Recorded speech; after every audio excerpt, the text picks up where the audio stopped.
Hello and welcome to the channel. In this video we're going to be unboxing some packages that arrived today from Banggood. Banggood is a Chinese company and these were shipped from China and actually arrived in a reasonably short amount of time considering. These packages were ordered about 3 weeks ago.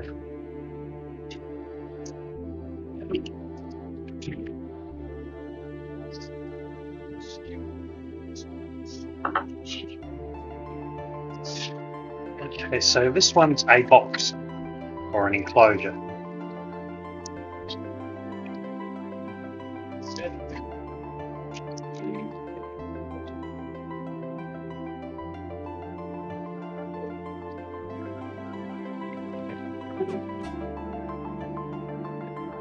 The packaging was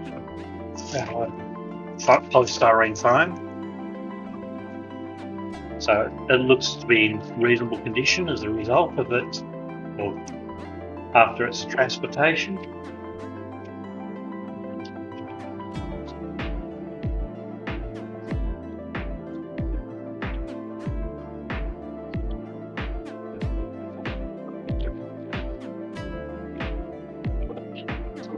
Okay, so we've got bags of screws and feet.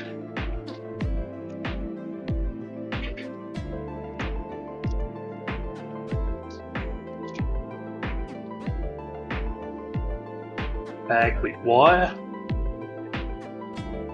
all pre-cut to specific lengths, and a switch and a socket, IC type socket.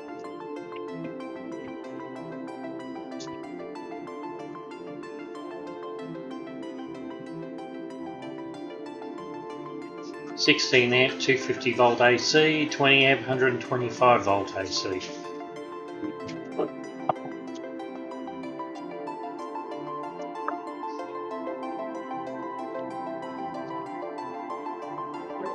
Okay, so on the back of the box, provision for the switch and the socket, 2 screws holding it together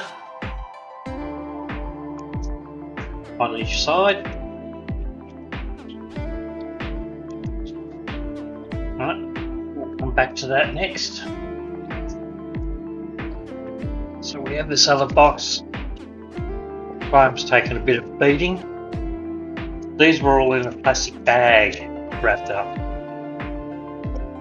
in the same plastic bag at that. Okay, that looks like a power resistor.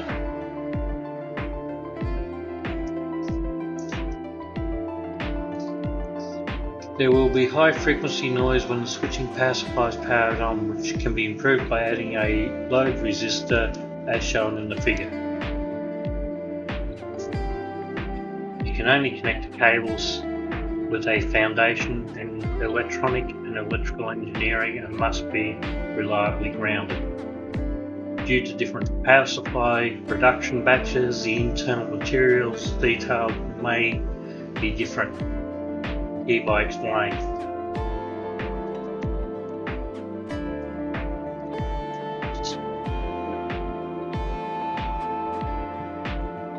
Okay, so it's all wrapped in plastic.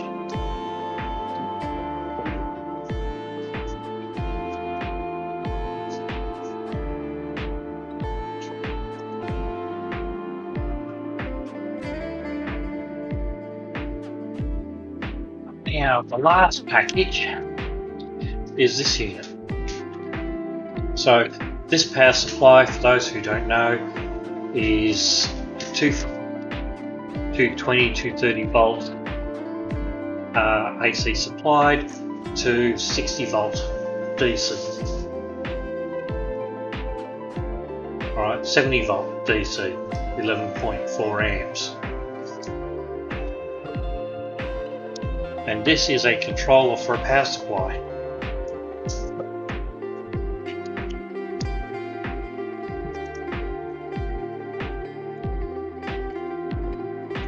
This box has taken a bit of a beating as well in transit.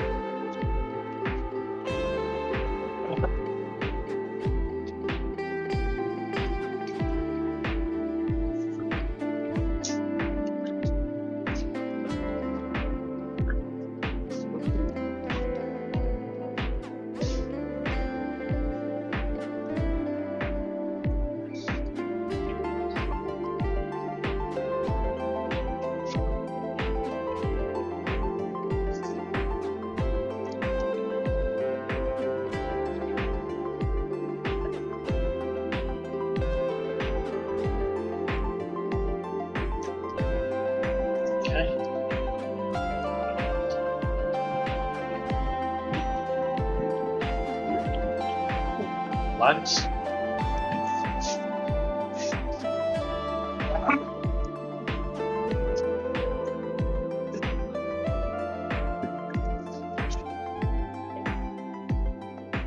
Okay, so altogether this is a kit to make a 12 amp 0 to 60 volt power supply with a digital controller. The circuit board here is an add-on to provide Wi-Fi. There's a battery socket in there. I was hoping there'd be more instructions, but looks like we have to use the QR code to get the instructions. So I'll do that before I put it all together.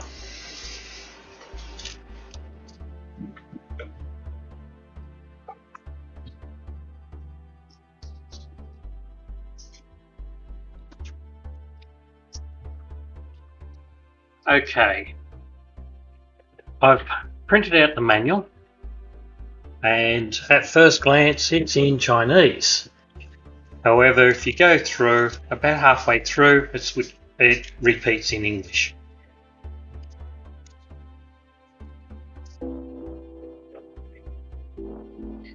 So this is a constant voltage, constant current DC power supply, 60 volt, 12 amps.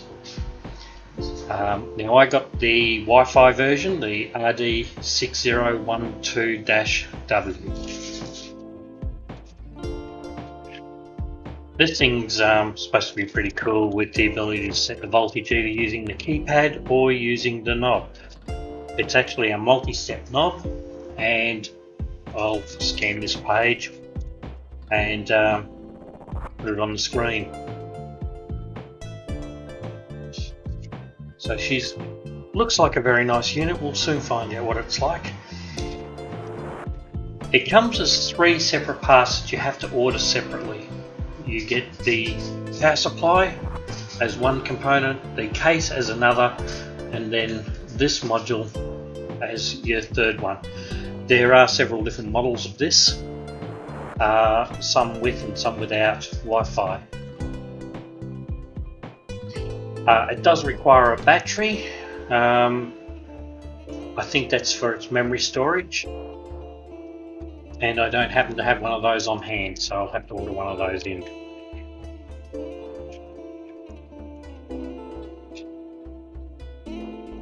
So this is the model I've got.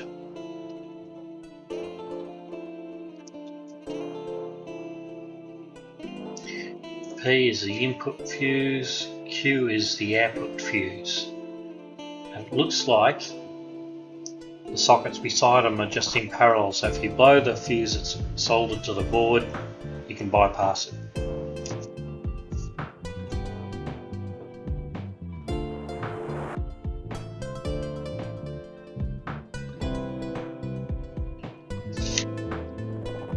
It does have a temperature sensor. If the temperature of the power supply exceeds 80 degrees C, it'll shut down. So, pretty long lead, really.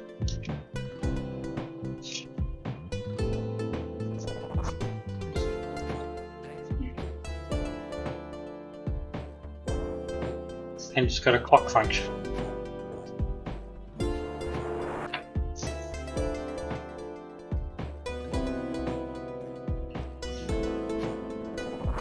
The CR1220 is the clock battery.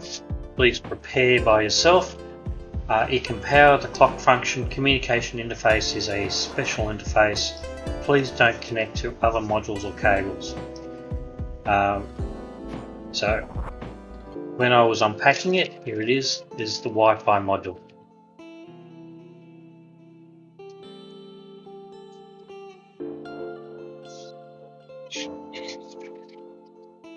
So what I really need is the assembly instructions.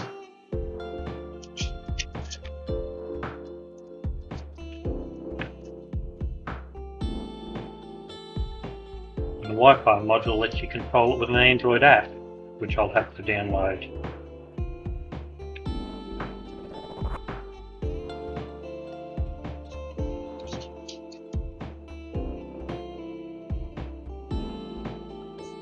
That's cool, it even graphs.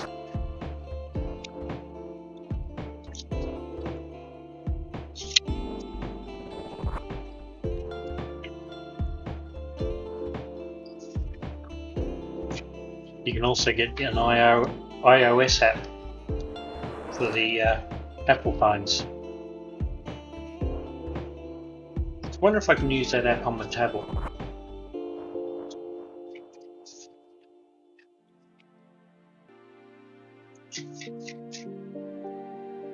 And there's PC software you can download and install, which I will have to do as well. Looks nice though. Well, that's handy. There's no instructions on how to actually assemble it all. Alright, let's go to it blind.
Pull the whole screw line up.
Doesn't actually say where to put the sensor,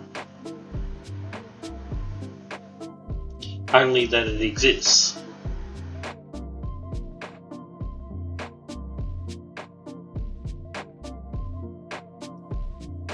The power supply has its own built-in temperature sensor to operate the fan as required.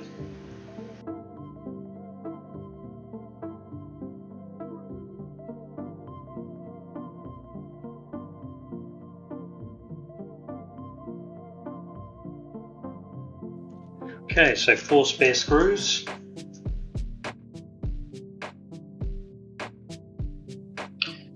Okay, so time to power it up. Everything's connected as best as I can figure. It doesn't come with a cable, to connect it to power. So I'm using one that I had lying around that I've never used. It's a standard IEC socket, which means any IEC plug should do the job. Assuming everything has worked,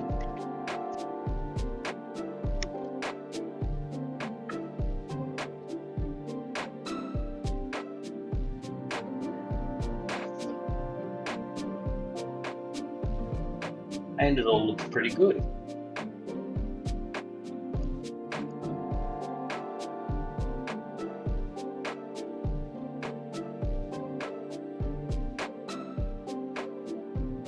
So these set.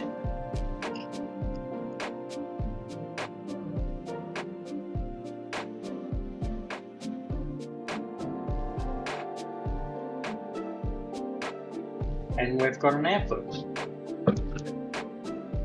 So the next thing to try is the meter and see what it actually has.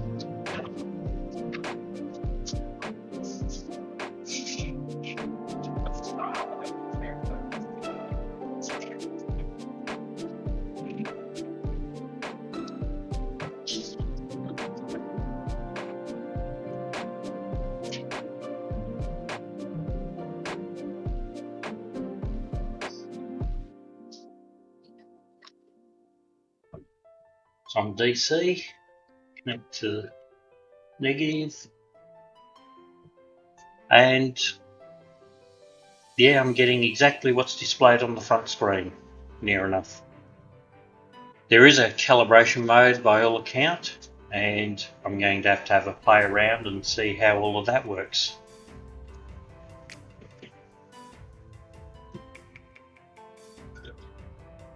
So with this we can set the current.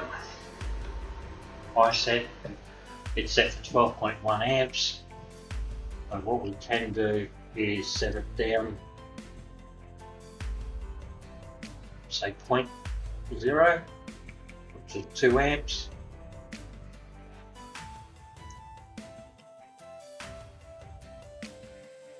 Looks pretty good.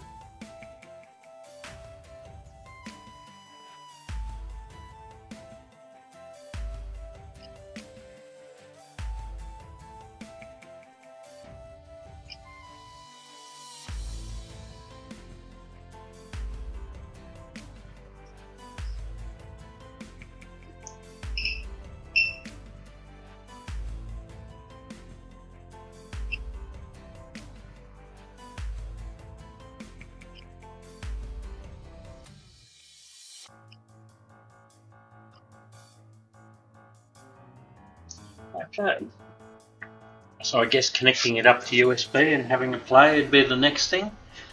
I got this mostly to experiment with running Arduinos through switch mode power supplies with the ability to run higher amps. The power supply I've been using is the one that's part of my soldering station. It has a maximum output voltage of 15 volts and 2 amp maximum. There is no current limit set on it other than 2 amps. It will shut down if you exceed 2 amps. This one has a current limit on it, so in theory when I hit the current limit it starts dropping the volts off. It's got a maximum output of 12 amps at up to 60 volts. So I'll have a play with this and you should see this in future videos. If you like these types of videos, please click subscribe, like the video, and we'll see you in the next video.